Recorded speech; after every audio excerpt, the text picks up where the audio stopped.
제가 이 과거에 트럼프와 바이든의 당선을 예측하는 책을 쓴 적이 있었습니다. 이 책들인데요. 대선이 있기 약 한 달 전에 책을 둘 다 냈으니까 당선을 좀 민망하지만 여튼 맞춘 셈이 됐는데, 그래서 비교적 미국 대선에 대한 관심을 꾸준하게 가져온 편이었습니다. 그러다 지금 이렇게 특파원이 나와서 미국에 살고 있는데, 오해하실 필요가 없는 게 저는 한국인이라 선거권이 없기 때문에 민주당 편도 공화당 편도 아닙니다. 하지만 두 명의 후보에 대한 책을 다 쓴 적이 있으니까 개개인 인물에 대한 개인적인 호기심과 애정은 둘 다 있습니다. 하지만 아무 편도 아니죠. 여튼 이 8년여 전에 트럼프가 당선됐을 때, 그리고 4년 전에 바이든이 이겼을 때, 그리고 이번에 트럼프는 무려 연속으로 3번이나 미국 대선을 치르게 되는 그런 기이한 인물이 되어버렸습니다.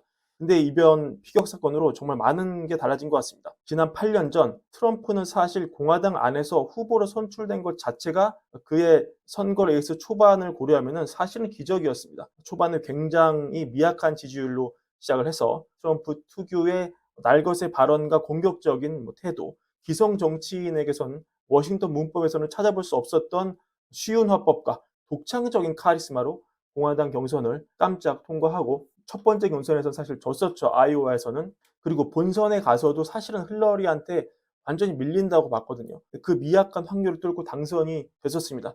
그리고 사실 4년 뒤 지난 선거 때 바이든한테 졌을 때도 트럼프는 그렇게 바뀐 게 없었어요. 왜냐면 그때는 바이든이 도전자였고 트럼프가 타이틀 보유자였는데, 트럼프는 여전히 도전자처럼 맹공을 퍼부었고, 오히려 이 워싱턴 정치를 오래 했던 이 바이든이 수성하는 것처럼 보일 정도였습니다. 그리고 바이든의 승리였죠. 그리고 이번 선거 사실 조짐이 좀 있었습니다. 왜냐면 지난 토론에서 보시면 알겠지만 트럼프에서 굉장히 여유가 보이더라고요. 과거처럼 중간에 말을 자르고 끊고 들어가고 소리치고 딴청 부리고 이런 행동을 그렇게 자제하는 모습을 볼 수 있었습니다.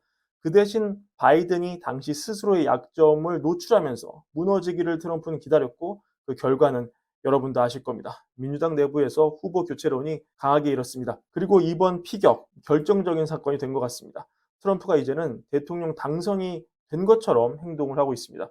사실 오는 18일에 나오는 트럼프 후보 수락 연설은 초안이 굉장히 공격적이었다고 합니다. 근데 트럼프가 초안을 완전히 갈아엎었다는 소식이 전해지고 있습니다. 그리고 여기에는 이 통합의 메시지가 굉장히 많이 담길 예정입니다. 피격 이후에 트럼프가 소셜 네트워크에 올린 것도 이 통합의 메시지였습니다.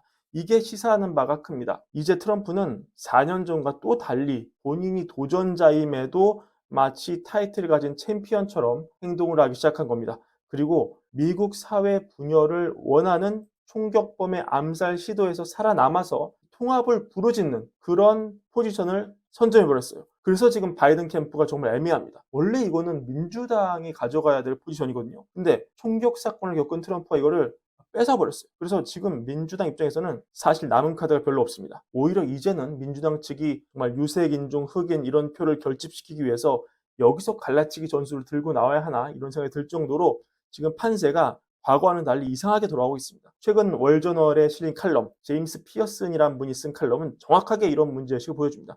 어떻게 표현을 하냐면, 그의 지지자들은 이 트럼프가 자신을 위해서 총알을 맞았으며, 이번 공화당 전당대회는 트럼프가 민주당 법안에 맞서 싸우고 있는 상처 입은 순교자로 보이기 때문에 후보 지명이라기보다는 대관식처럼 보일 것이다. 트럼프가 증오와 분열의 분위기에 맞서 싸우고 있다는 새로운 주제를 제시한다. 이렇게 표현합니다. 그래서 민주당은 지금으로서는 내러티브를 잃어버렸고, 오랫동안 민주당은 트럼프가 헌법과 민주주의에 대한 실존적인 위협이다 이렇게 주장을 했고, 그가 범죄자이고 반란을 하는 사람이라고 주장해 왔는데, 이제 민주당은 더 폭력적인 공격, 트럼프에게 공격을 조장한다는 비난을 받지 않도록 공격을 철회해야 한다 이렇게 쓰여 있습니다. 그러니까 트럼프를 둘러싼 어떤 법적 쟁점이 트럼프 지지율을 내리는 데 별로 도움이 되지 않고 역효과만 있을 거라는 주장입니다.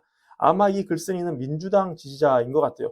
이렇게 글을 마치는데, 이 캠페인이 경제와 이민, 외교 문제에 더 초점을 맞추기를 바라고, 선거까지 아직 4달이 남았으니까 민주당은 재정 비할 시간이 있고, 총격 사건 기억은 그때쯤이면 페이드, 희미해질 것이다.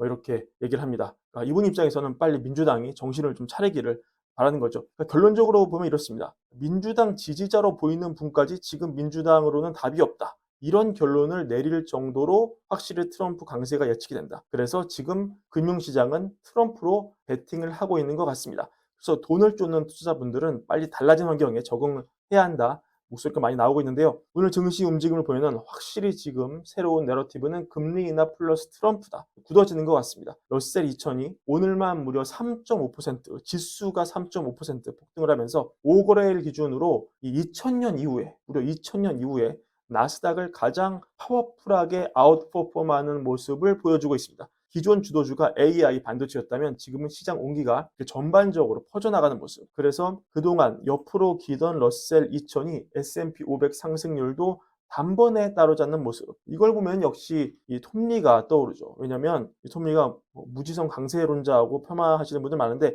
올해 들어서는 거의 작두를 탄 모습이거든요. S&P 500 상승률도 톱니가 가장 잘 맞췄습니다. 톱니가 금리 인하 국면에서 러셀 2000이 갈 수 있고 이게 3000 갈 수 있다고 이렇게 얘기하지 않았습니까? 그런 톱니가 최근에 이렇게 새로운 주장을 보여줬습니다. 이 소형주 랠리가 2달 이상 지속될 수 있고 상승 랠리는 이제 막 시작을 한 거고 10주 정도에 40% 최대 오를 수 있다. 이렇게 평가를 내놓고 있습니다. 그리고 골드만삭스에서도 이 데이비드 코스틴 이분이 트럼프가 두 번째 임기에 대해 구체적인 정책 제안은 내놓지 않았지만 세금과 규제를 낮추면서 관세를 인상하는 것은 소형주를 포함한 국내 주식의 부양책이 될 수 있다. 이렇게 논거를 제시하고 있습니다. 최근에 블랙록이 황급하게 지운 광고가 있었습니다. 이번 총격범인 크룩스가 블랙록 광고에 출연을 한 적이 있는데 이 사진입니다. 이거는 그의 모교였죠. 베델파크 고등학교에서 2022년 그가 졸업반일 때 촬영된 것인데 당시 크룩스는 고3이었고 30초짜리 광고에서 2번이나 얼굴이 나왔습니다. 굉장히 화기애애한 모습이었고 학생들은 광고에 무급으로 출연했다고 합니다. 참 우연의 일치죠. 이 최대 자산 운용사 중 하나인 블랙록의 광고에 출연했던 어린 소년이 불과 2년 뒤 전직 대통령을 암살하려다 목숨을 잃었습니다. 그런 블랙록을 이끄는 레리 핑크, 최근에 중요한 발언을 했습니다. 과거의 핑크 회장은 비트코인에 대해서 회의적이었습니다. 부정적이었습니다. 하지만 핑크 회장은 자신의 과거 발언이 틀렸다라고 단정을 짓고 비트코인은 디지털 골드이며 합법적인 금융상품이라고 인정을 했습니다. 핑크 회장은 과거에 나는 비트코인 회의론자였지만 이제는 생각이 바뀌었고 이런 악화된 경제와 이 정치 상황에 있는 나라들이 또 거기에 살고 있는 개인들이 지리적인 한계를 넘어서 투자할 수 있는 굉장히 유용한 상품이다. 비트코인의 효용성이 있다. 이렇게 강조를 했고요.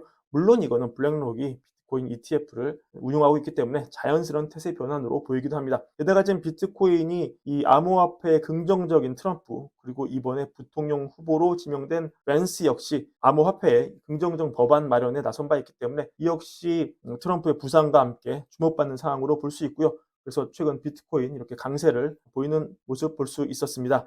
재미있는 거는 디지털 금이 뜨니까 실물금도 뜨고 있습니다. 지금 금 가격 보시면 역사상 최고치 기록하고 있고요. 여기에는 이 트럼프 피격 사건으로 인해 불확실성이 올라가고 또 금리 인하에 따른 반사이익 그리고 트럼프 재집권 이후에 재정 적자가 심화되며 인플레가 추가로 올라가면 거기에 대한 해지 수단이 금일 수 있다. 이런 전망 이런 것들이 복잡하게 영향 미치면서 금값 올리고 있고요.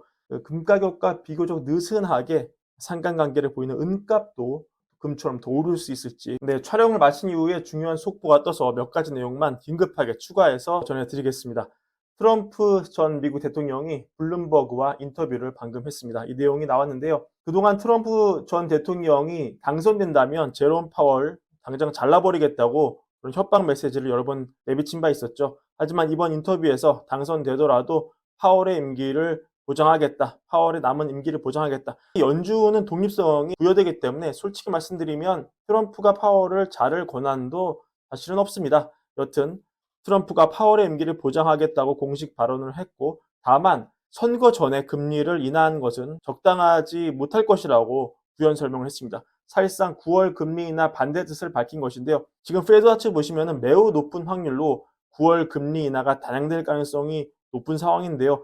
연준이 파월 의장이 여러 차례 연준의 독립성을 강조하면서 연준은 정치적 압력을 고려하지 않는다 이렇게 발언을 했기 때문에 과연 이런 상황에서 연준이 실제 9월 금리 인하를 단행할 수 있을지 여부가 새로운 관전 포인트로 떠오르고 있습니다. 또 트럼프 전 대통령은 제이미 다이먼 JP 모건 회장에 대한 존경의 뜻을 밝히면서 만약에 당선된다면 그를 재무부 장관 후보로 검토하겠다고 의견을 밝혔습니다. 자, 이 내용도 참고하시고 관련 내용 중에 시장 파장이 큰 것은 또한 추가 영상으로 나중에 만들어서 전달드리겠습니다. 브랜베어 시청해주셔서 감사드리고 월걸부 구독과 좋아요도 많은 사랑도 함께 부탁드립니다. 감사합니다.